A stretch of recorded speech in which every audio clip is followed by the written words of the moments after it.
this was good. What did you learn? I learned to have my inner parts communicate with each other better, and I learned to talk to them and see what they need, if they need anything.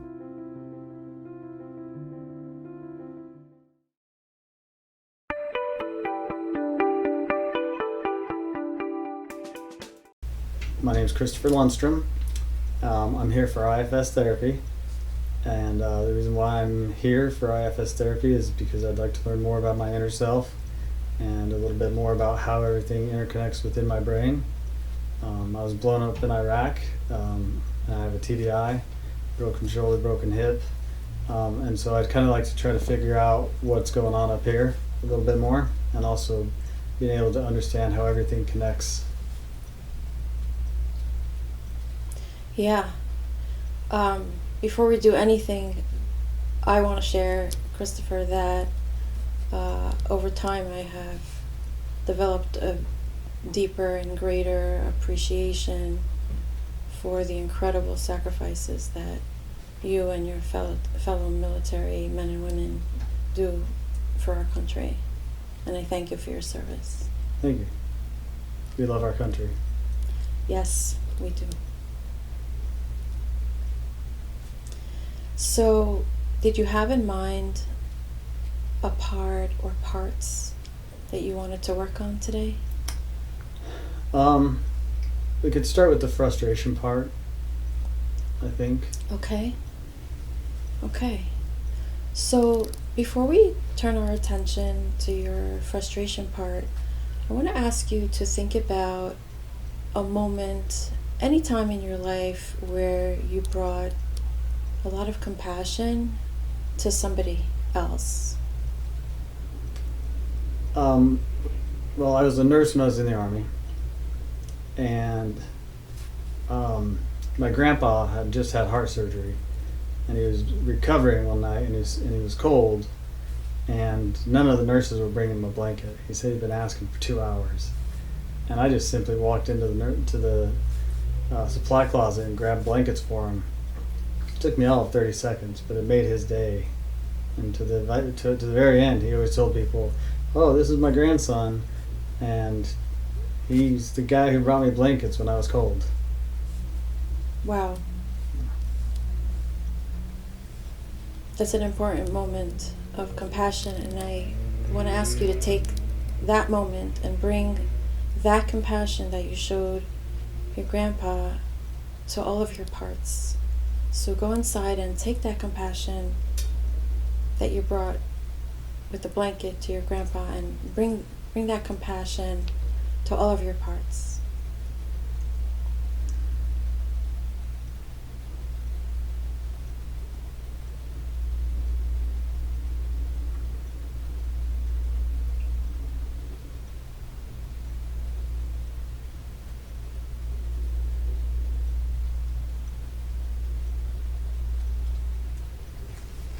And how was that for you? Insightful. Okay. It's still a lot to process, you know. Because like I said, the frustration, even though it wasn't my fault, it's like, was there something else I could have done about it? Yes. So let's turn our attention to the frustration part. Are you ready to do that? Mm-hmm. Okay. So go inside and find the frustration part. See where it is in or around your body.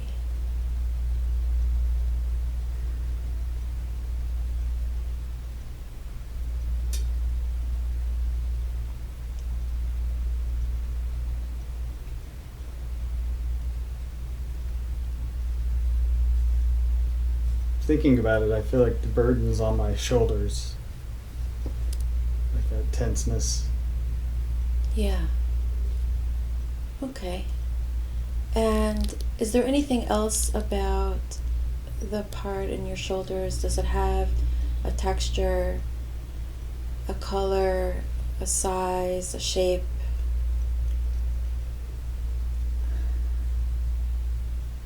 It's pretty big.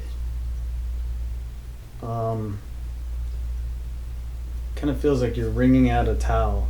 it's wet, just that twisting, binding on a towel feeling.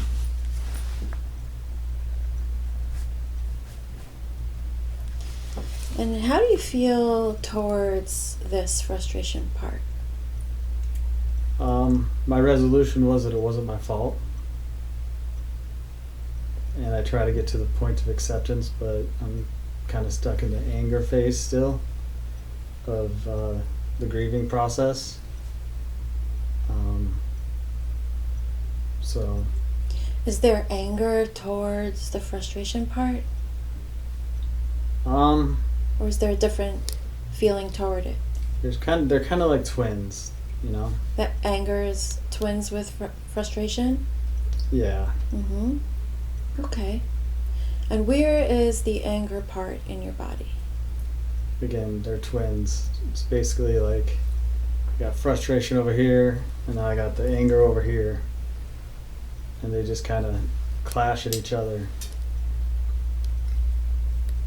Okay. Again, the event that occurred when we were in Iraq, there's a few of them actually. So it's not like just one event, you know. It's these combination of multiple events over a period of time. So, you know, they kind of, before you can even go through the process of dealing with one, you're dealing with the second situation at hand. So you're never fully able to go through any kind of grieving process or anything like that.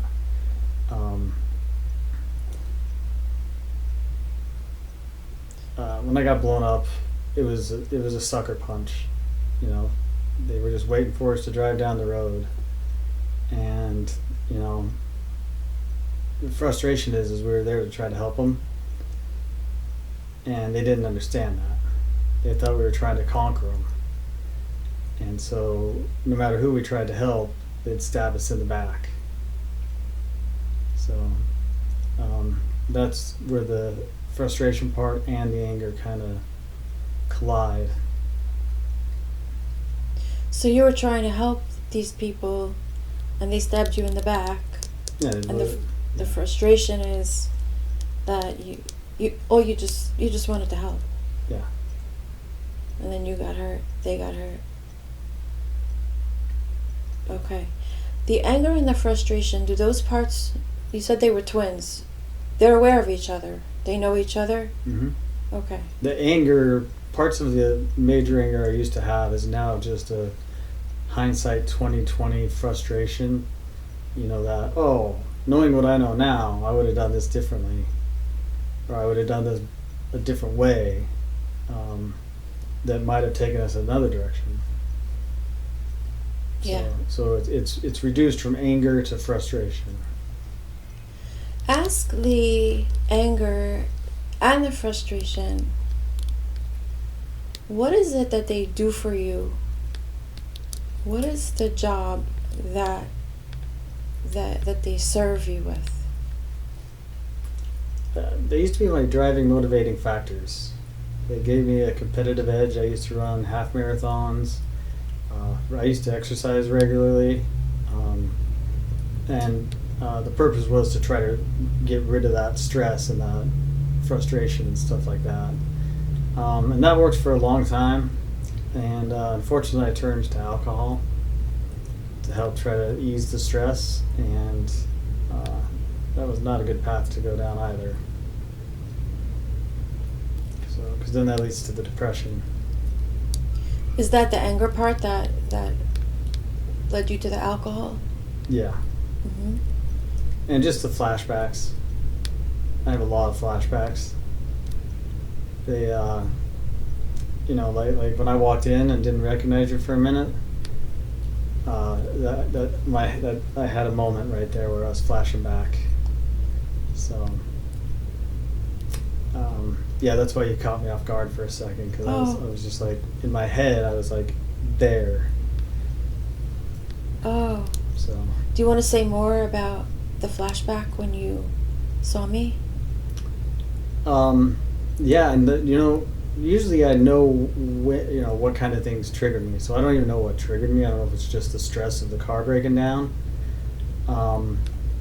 So the event that I was thinking about was I had just gotten off of patrol, and a second convoy was coming through the main gate that we had just gone through, and they had an injured Iraqi soldier, and so because I was the medic, we turned around to go help him, and the major told us to stand down. So I just sat there.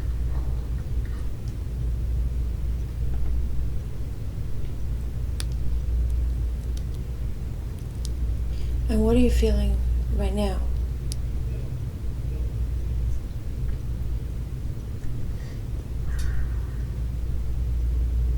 The anger, frustration.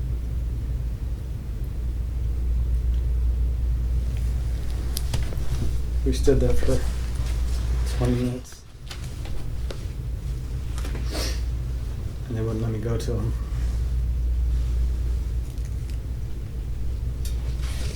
So he died a painful, miserable death. And what part is up right now, thinking about that?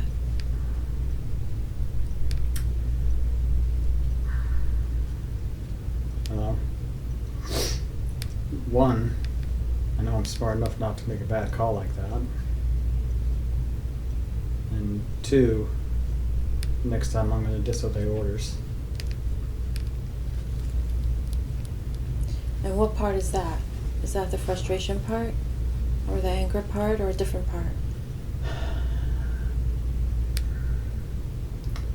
I was angry at the time. But now that it's in the past, it just turns into the frustration. And the only thing I do is try to take away, never do that. You know that. Learn more every day so that doesn't happen again. So that was hard to watch. That's a never again part. Yes. That says to you, you're going to disobey orders if that happened again. Mm-hmm. I'm not going to watch when I know I could have saved him. Because he was a Iraqi soldier, they told us to stand down. I was just like, the guy's going to die. In fact, when they finally let me get to him, he was barely breathing, and in the back of the ambulance, I watched him take his last breath. Because it was too late at that point. So let's see if the never again part has more to say about this. Where is the never again part in your body?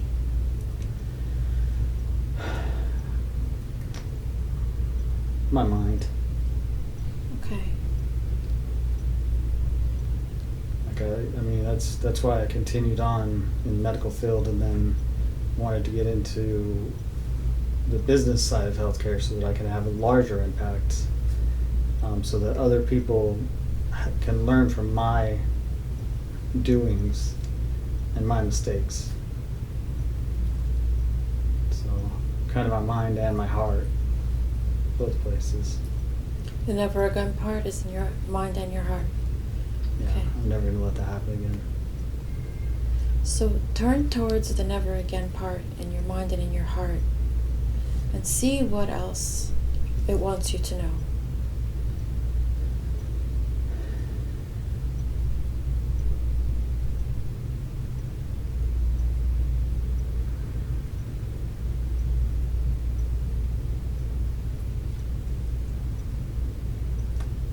It goes back to the it's not your fault. You know, I mean, there was nothing I could do. And so, at the end of the day, even though I know I could have saved him, the burden should not be on me. But the frustrating part is still there because, you know, it's a woulda, coulda, shoulda. Does the frustrated part know about the never again part? Do they know each other?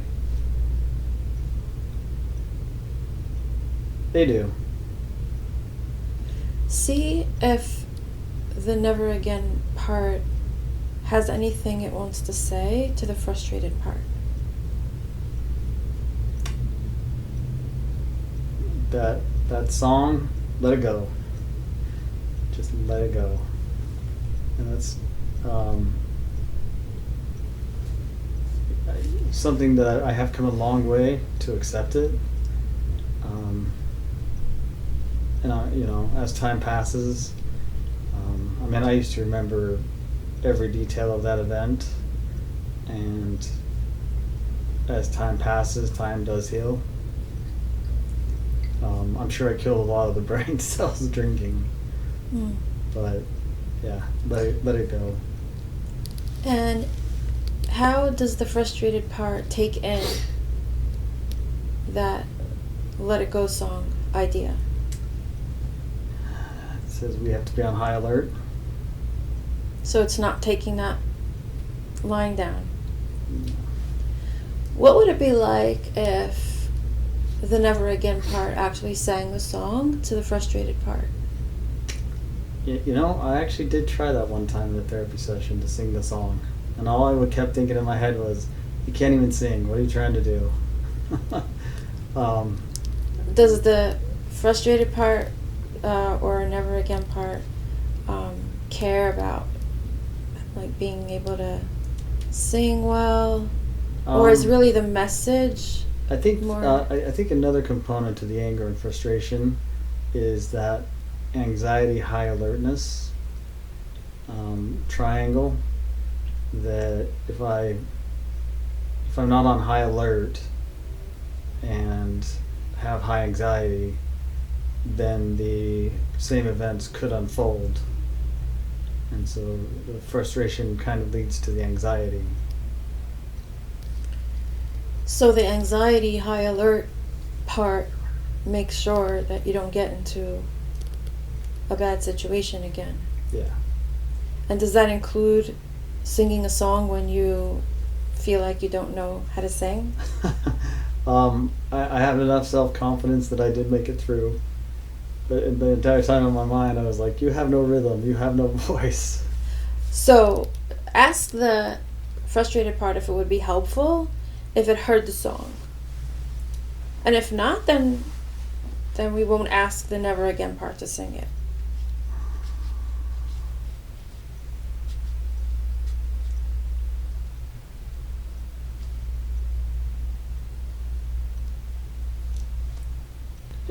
It keeps wanting to,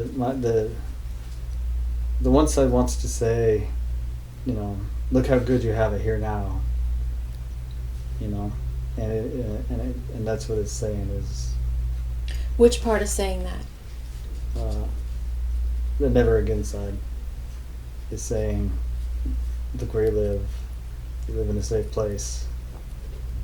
But again, it goes back to that lizard brain of survival of the fittest. You always got to make sure you're safe and stuff like that.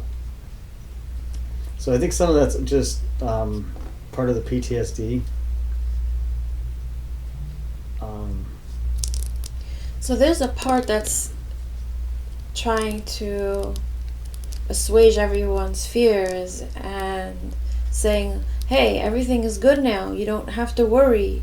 You don't have to be frustrated or angry or anxious. Everything is good now. So that part is trying to help out. Ask that part if it could take a break from what it's doing, that job of trying to make everything okay. Ask that part that says everything's okay now, nothing to worry about. Ask that part if it could just give you some space.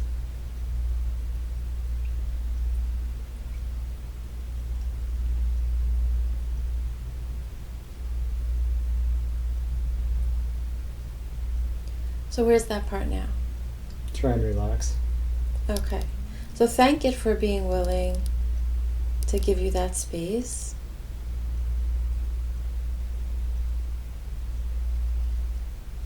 Okay.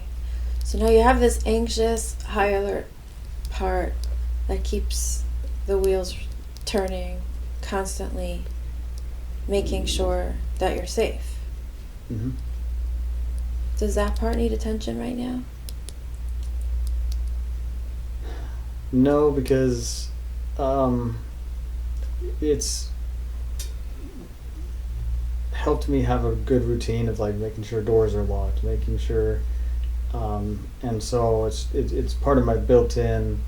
Like I know I locked the door. I know I did this. So it's been able to be like once I got comfortable with knowing a safe routine, it's mellowed out. Okay. And as that part, the anxious high alert part, if it's okay if we spend time with the frustrated part and the angry part twins right now, if it could just maybe stand by and observe what we're doing.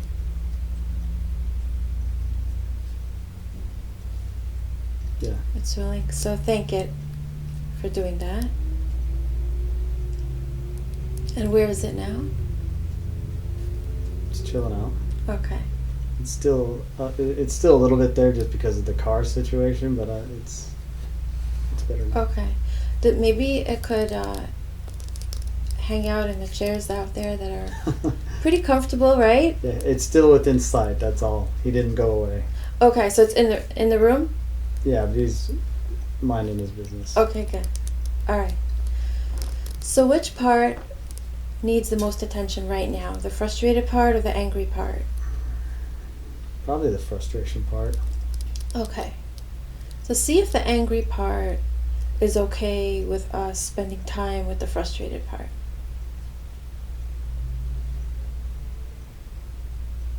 We're good. I mean, I've been. He's actually been really good lately. I mean, nothing's really made me angry for a long time.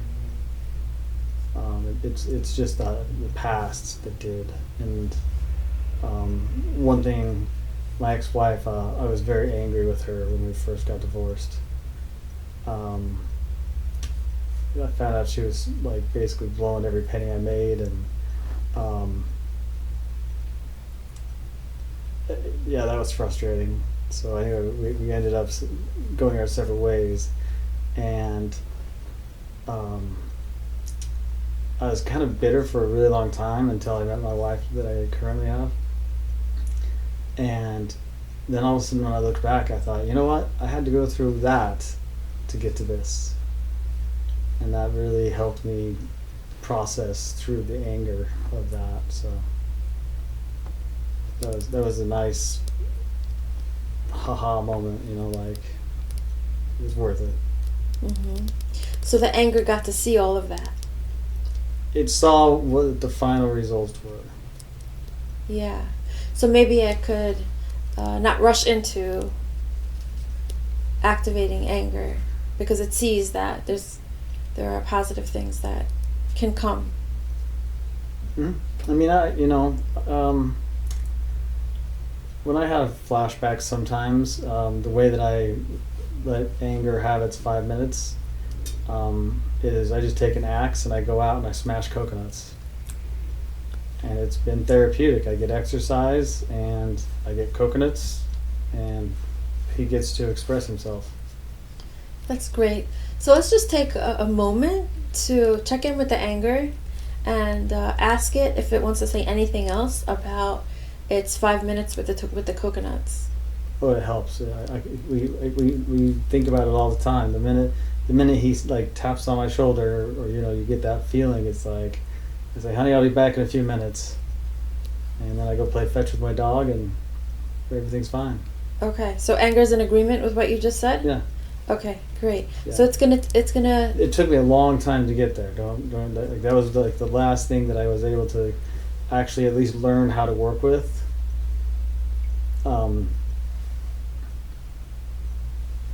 So yeah, I'm at peace with anger for the most part. But when he and frustration hit heads, like Gemini twins. The frustration thing, I'm not superstitious, but sometimes I do feel like I have bad luck. You know, like our car breaking down on the way here. Um, Things like I finally have a day off from filming, and my wife has to go to dog training class. And so, like, our schedules never line up, or we're triple booked, and so that's kind of frustrating because I love her and I wish I could spend more time with her. Little things like that, it's like when the wrench slips and you bust your knuckles. Like, I have that kind of luck. I'm the guy that walks away from the slot machine, and the person right behind me wins. Okay. So, I mean, that's just, and I laugh at it now. I'm learning how to accept it, because if you don't, like I said in the beginning, if you don't laugh, you're gonna cry. So let's turn our attention to the frustrated part, because it plays an important role in your life, not just from what happened when you were in the military, but also in your present day life. So go inside and find the frustration part and see how it's doing in your shoulder.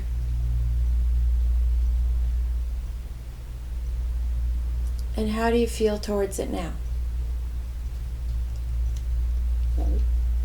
I think we're always going to butt heads. At least for a little while, anyway. It's gonna take 12. We're gonna go the full 12 rounds, I think, because, it's all the simple little things, like. I guess it's kind of one of those you think somebody could have warned you about something, or like you're the last person in line at the concert and they don't get your ticket because they're sold out. It's just those things, and I'm learning to laugh at them, because it's a lot easier to laugh. So I'm learning to accept them better. So there are times when you can turn humor toward the frustration part, that you can laugh. Mm-hmm. But right now, when you look at the frustration part, how are you feeling towards it? Today I'm positive, and I would hug it. You'd like to hug it? I mean, I got to embrace it. I mean, it's part of life. Okay. Nothing ever works out. So let's start that way. Would you like to give the frustration part a hug? Sure.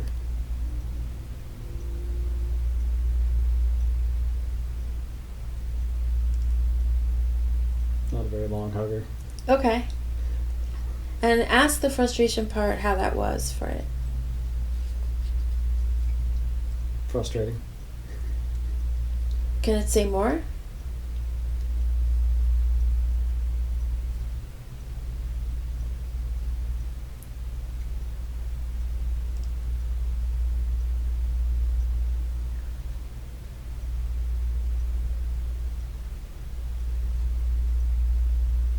Yeah, he said leave me alone. Oh. He doesn't want a hug, or he doesn't want you to talk to it, or what? Yeah, I think he's done. He's done with interacting? I think so. Oh. That happens. Okay. Sometimes we compartmentalize ourselves and we just say, not today. Okay. So the frustrated part, did it accept the hug? Mm-hmm. Yeah, we hugged. So it was okay. It was okay with the hug? Yeah. But now it wants to stop interacting with you. No, it's just, yeah. Okay, so let it know that that's fine.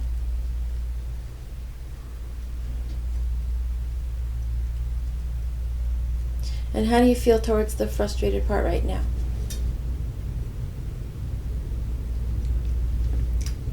I can understand his position. Okay, good. So let it know that if it changes its mind at any time while we're still talking, that it can just let you know.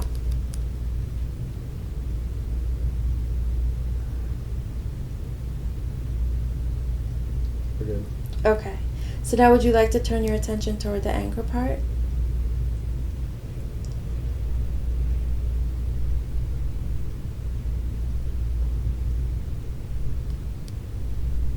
And How do you feel towards it? Like I said, we enjoy smashing coconuts together. Okay. We found an outlet, and he gets his out, and I can get mine out, and like I said, I get coconuts and some exercise. So we're both content with, we call it a win-win. Okay. Ask the anger part if it's open to interacting with you more. Sure. Okay. Ask it, how long has it been there?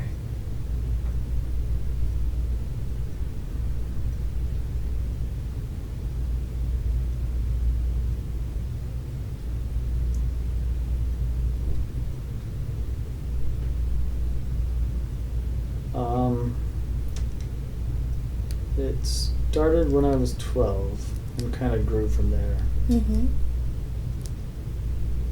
And ask it to tell you what happened when you were 12. Oh, I know, I can tell you. My friend accidentally shot one of my other friends with a pellet gun, and it hit his carotid artery, and he almost died. And I wanted to go to the hospital, but because I was too young at the time, they didn't let younger kids in the ICU. So I couldn't see him for almost a week. And that, that's where the frustration and anger kind of, you're angry at the people that won't let you in, and you're frustrated because you can't do anything about it. So,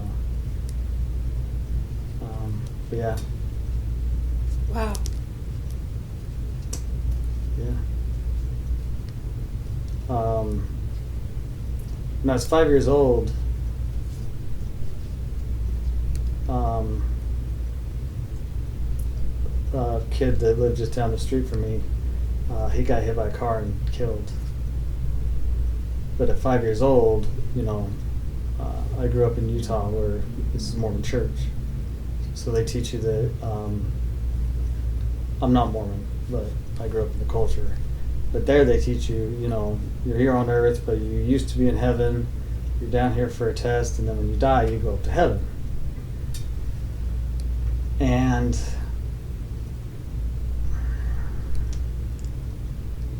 I was really, I think that may have been like the very, very, very, like, I didn't understand it. Like, I didn't, so that might have been the very, very beginning of I didn't know it was anger at the time, but I felt lied to because I didn't know what was going to happen to him, because I was like, but he was supposed to grow up with us. And then again, because of how bad it was a closed casket, so I never got to see him again. So that, I won't say I'm angry about it, but that's, that sucks. To lose somebody that you never see again like that. Yeah. Ask the angry part if it wants you to know more about what happened when you were 5 with that accident with your friend. No, we've come to understand death, and there is no anger there. Okay. Because now I understand why it was a closed casket. Like, as a young kid, you don't know. You just know that he's not with us anymore. He's in heaven. And then it's, like, to not be able to see him, I didn't get full closure for a while. But yeah, there was that. My friend got shot. What else? I had another friend shot and killed. When I was 16. He had just graduated high school, and it was a gang that just came by and did a drive-by at the house party. So I was only a couple houses down the road from me too. And I think between all of those events, I think that's why I got involved in the medical field. Mm-hmm. So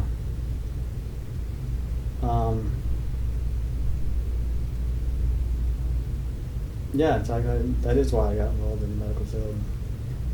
Because at that point, I was angry that I was losing friends, they were getting hurt.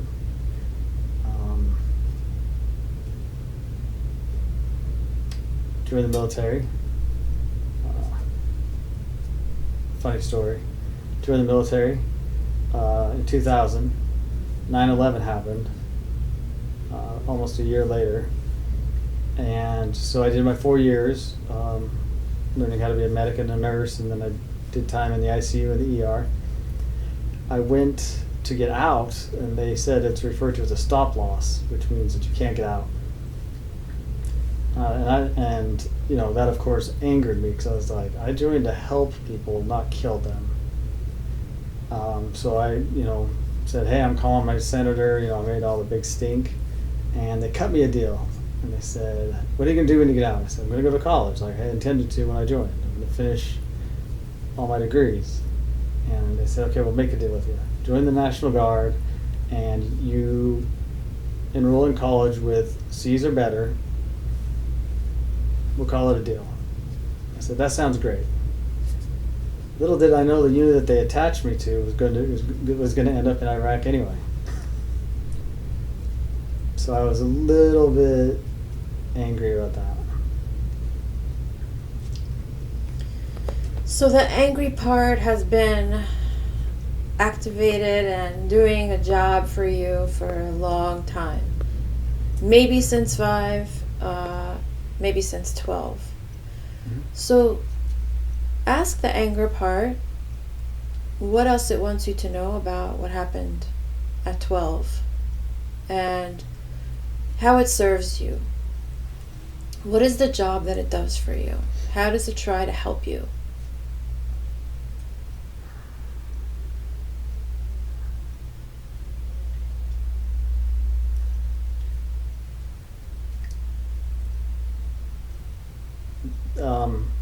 Learn from other people's mistakes. I should have been able to go in there. Learn from other people's mistakes. Yeah, because nowadays, with parental consent, most hospitals will allow younger kids. So the anger, the job description is to make sure that you learn from other people's mistakes. And your own. And your mistakes. To learn from your mistakes and other people's mistakes. Okay. Ask it if there's anything else that it does for you.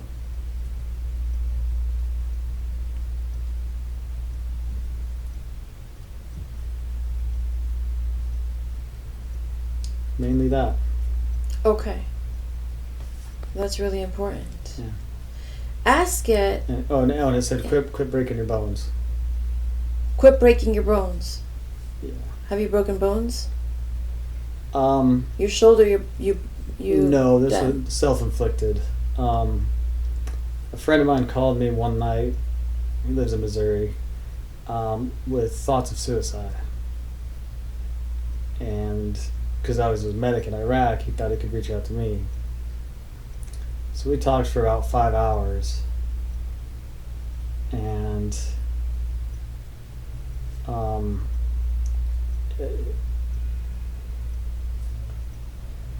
I heard him click it near the end of the conversation. I heard him click his gun, and I didn't know what the sound. I didn't know what type of weapon it was. So I just thought that was it. So I just punched the ground. And then he said, "Doc, I just put it on safety." And I was like, "Shit! Well, now I gotta go to the ER." Because I could just see these two fingers. I have what's called a boxer's fracture. These two fingers were just basically dangling like this. And I was like, "Yeah, I'll talk to you tomorrow now." But I was just angry because at the time, like that instinctual, I didn't think I could help him anymore. I flipped to the anger. The anger switch got flipped. I think that's the last time.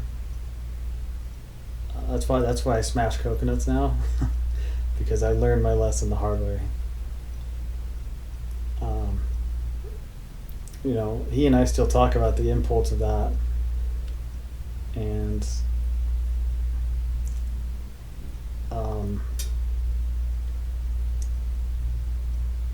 we've learned to, at least assess the situation before we have to flip the switch. Yes. So learn from your mistakes. Learn from your Yes. mistakes. So ask the anger part if it could imagine not having to do this job. If it didn't have to be on active duty to make sure that you learn from your mistakes and from others' mistakes, what would it want to do instead if it didn't have to do this?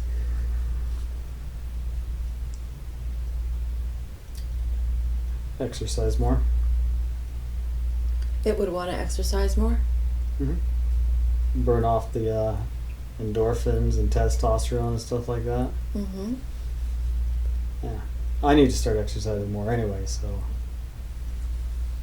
So ask the anger part, what would it take for it not to have to do this job? What would need to happen for it to realize that maybe there's another way that you could learn from your mistakes and from other people's mistakes?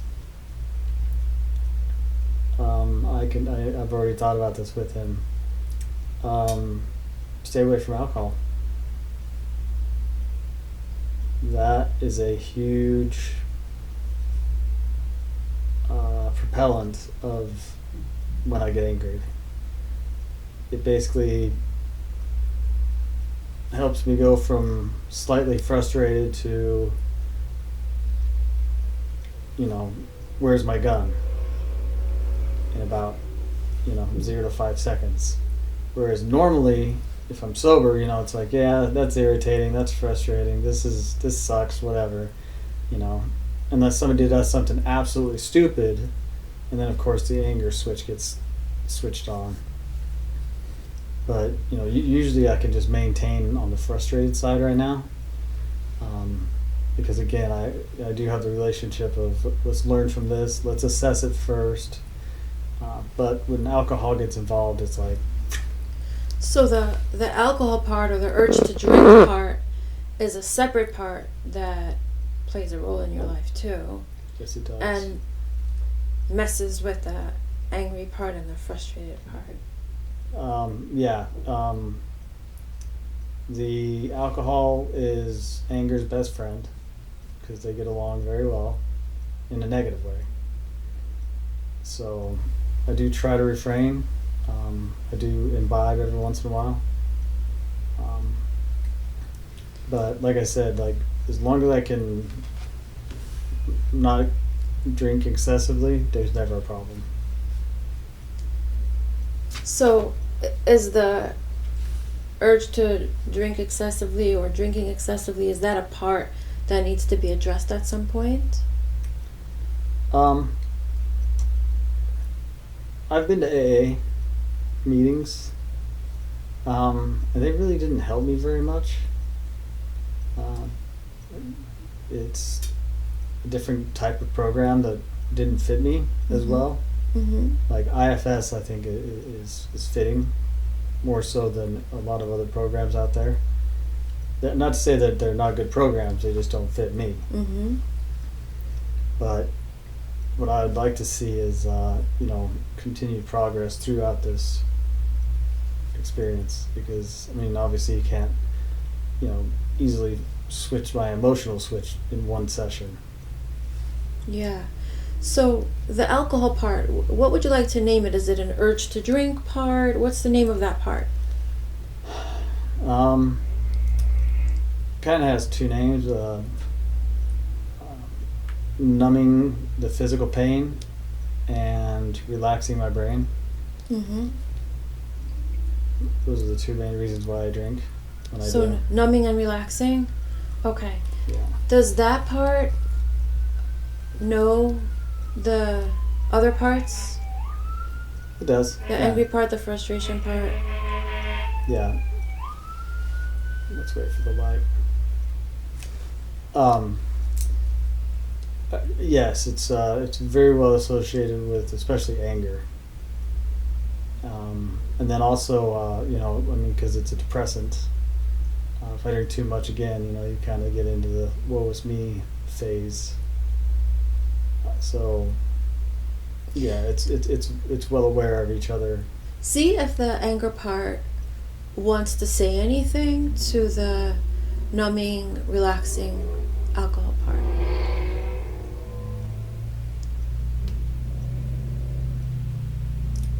He says, "Where's my beer?"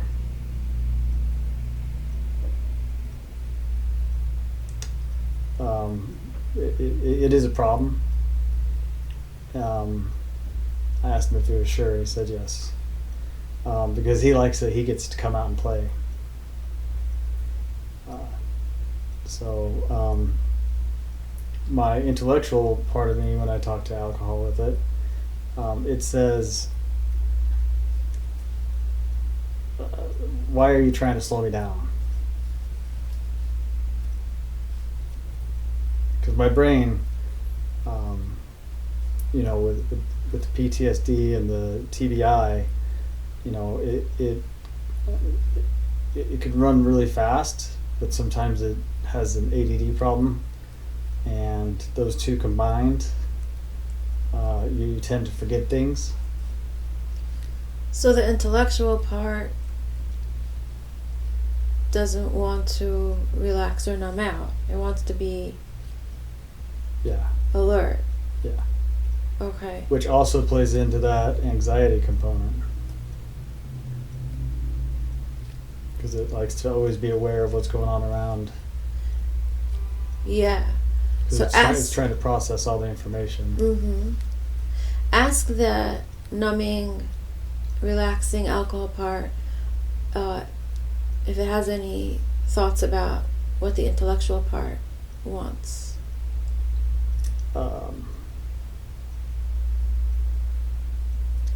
Yeah, they say they've already had this fight before. I went completely sober for 500 days a year and a half ago.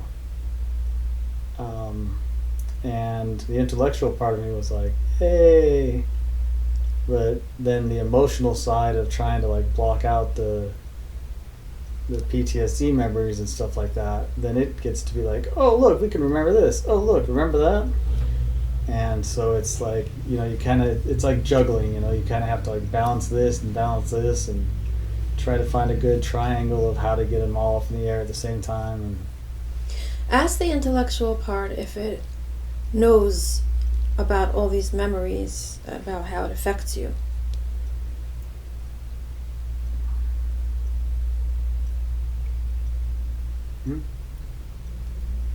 And ask it if it has any thoughts about how to handle that. Because it very much wants you to stay alert all the time and not be numb or relaxed. Yeah. It likes to remember what I did last night. It didn't like when I used to get blackout drunk. Yeah. So ask it if it has any thoughts about the flashbacks and all the memories that come to you when you're fully alert.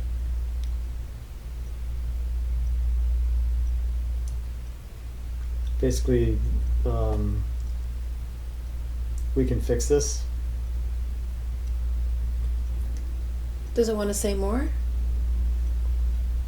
We haven't got past we can fix this. The positive we can fix this thought. Okay. Because I often, when I was sober for so long, I read a lot of books.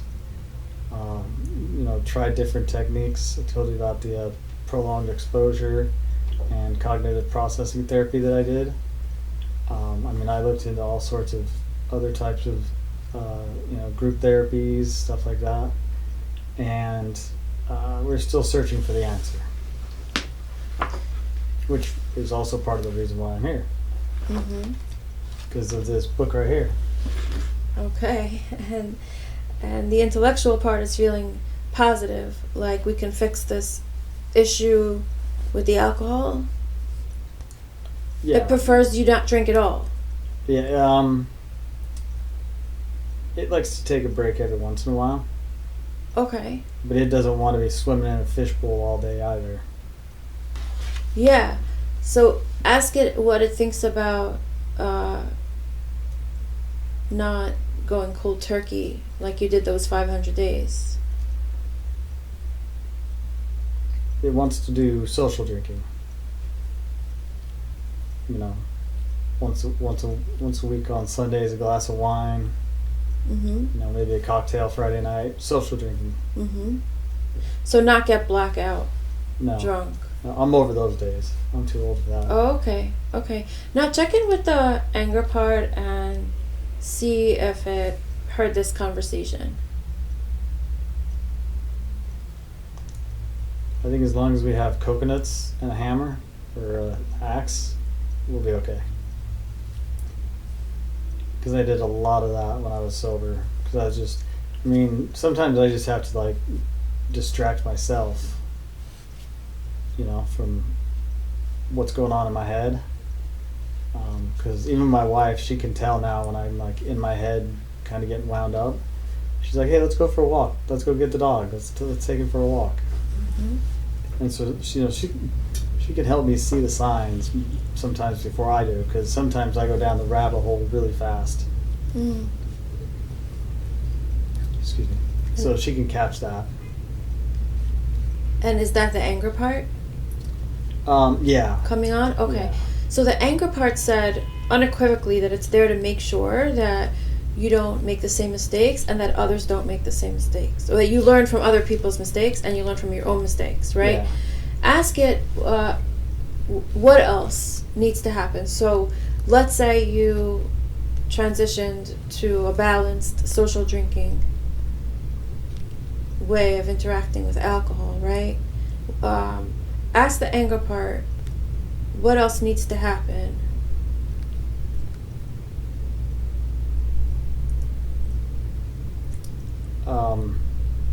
Well, he understands that he knows how much I love my wife, and love kind of conquers all, and so he knows he's not going to win, but he's not going to go away.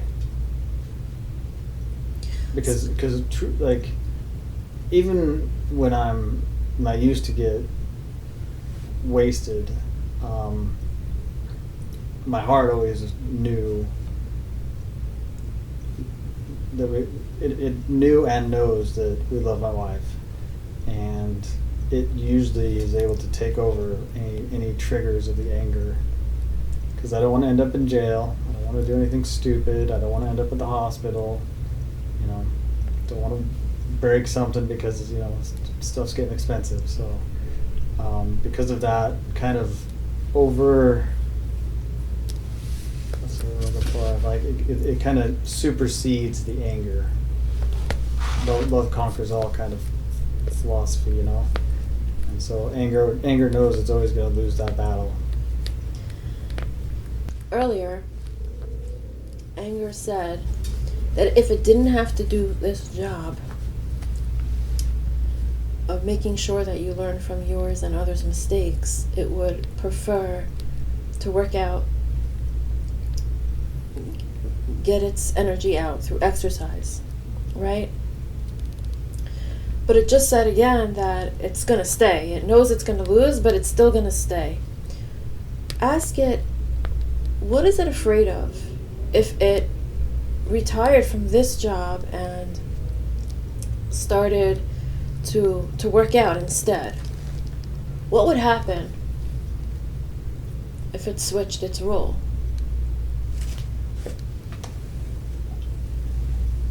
Well, so I think what it's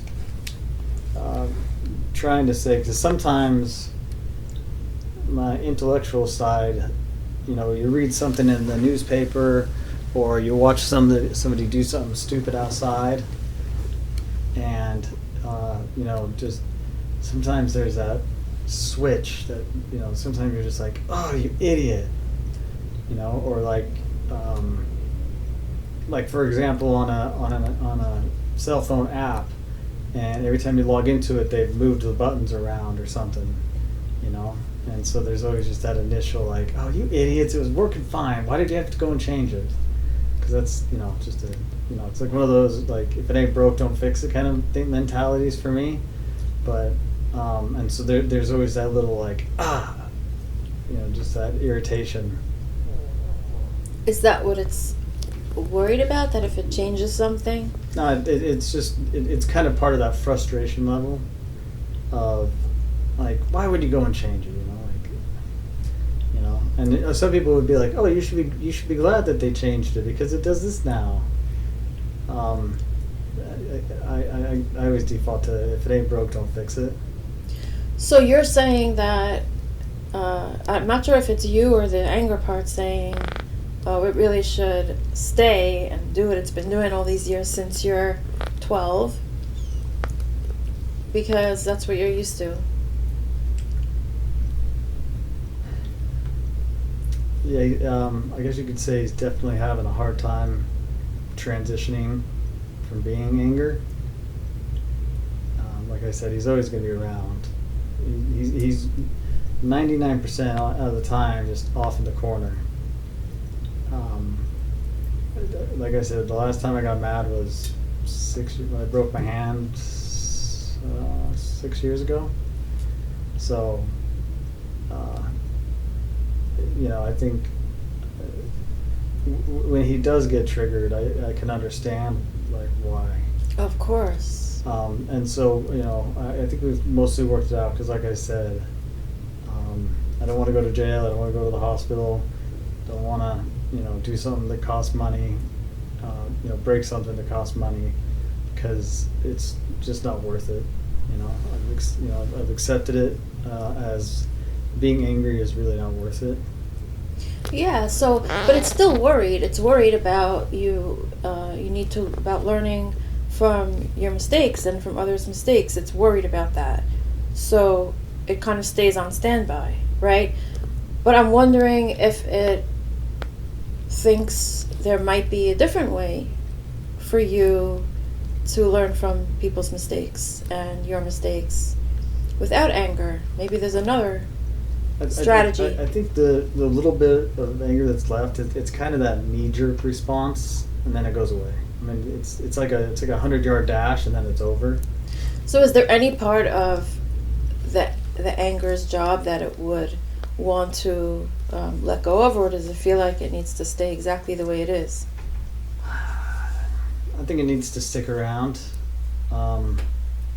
because like if somebody hurt my family or an animal that I care about, then yeah, he needs to come out. Is there a way that he could come out and be helpful to you without hurting you? Yeah. I mean, I could be rational, but the aggression is still. So ask the angry part if it has a strategy for not breaking your bones and hurting you while it's trying to help you. Yeah, it goes back to he doesn't want to end up in the hospital. He doesn't want to end up in jail, and he doesn't want to break something that costs money, because then he knows that love is going to be pissed off at him, and then because of that, the intellectual side kicks in and goes, oh, now we're depressed, because now we feel bad that we have to go tell our wife or whoever, whatever stupid thing that we did. And so it's kind of like, and again, one of those little triangle things of like, well, if this, then that, and then, so basically it's 2 against 1, and he knows how to stay at bay. To ask the angry part if it's okay with how it is, exactly how it is from when it was 12. Yeah, he's okay. Yeah. Okay. I mean, again, as long as we got coconuts and an axe, then. Okay, and check in with that 12-year-old younger self, and see if there's anything from that time that needs attention or unburdening.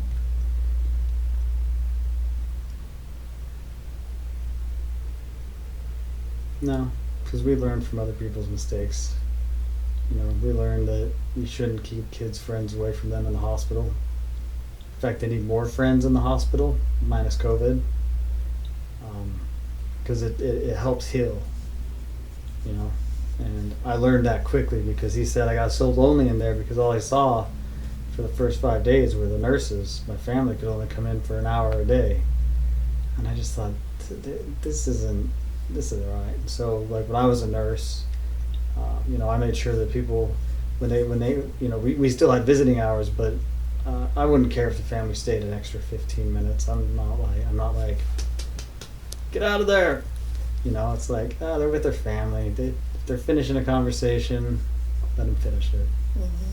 So it was a good lesson learned early in life. So check in with the frustrated part and see how it's doing.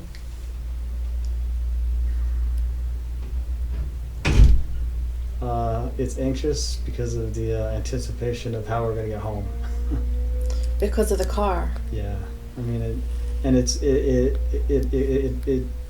it's kind of laughing because it's like yesterday, actually since Saturday till yesterday, Andy and I have been, preparing and we got all the equipment we needed here, and we're like, okay, we've triple checked, we vouch for each other, we see everything, we triple checked Patrick's stuff when he was loading up, and the one single point of failure, the car broke down. I was like, great, just our luck. So I mean, it's frustrating, but you have to roll with the punches. That's one thing that my frustration and I have worked on, is just roll with the punches. Because if you try to fight the punches, then the angry side kicks in. So with rolling with the punches, I try to let the intellectual side come in, and like, take a deep breath. Let's work through this. So I know so much that you still want to address, and our time is coming to a close. So I'm thinking maybe check in with all the parts and tell them not to rush, even though we are going to end soon. Tell all the parts that we interacted with today not to rush, even though you have this issue with the car. See if they want to say anything else, or if there's a burning desire to work on something before you leave.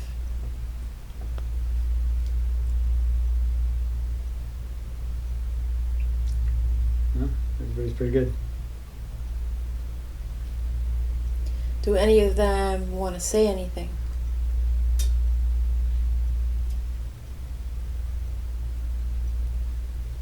Thank you for listening to me.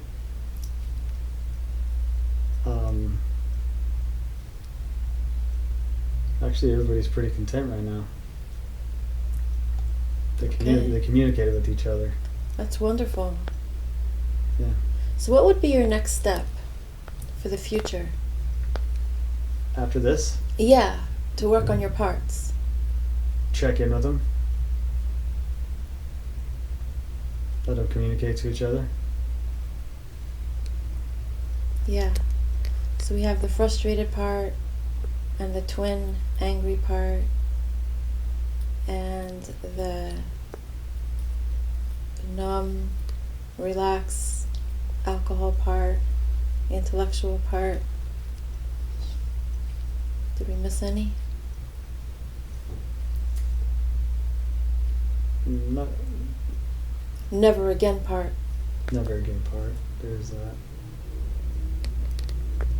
But no, nothing else is coming to mind at the moment. And how was this for you? This was good. What did you learn?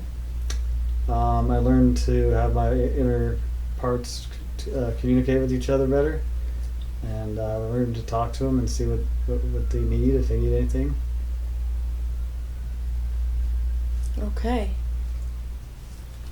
So I would encourage you to check in with all of them and see when they want to tell you something. Pay attention and make sure that they all know what's happening with each other.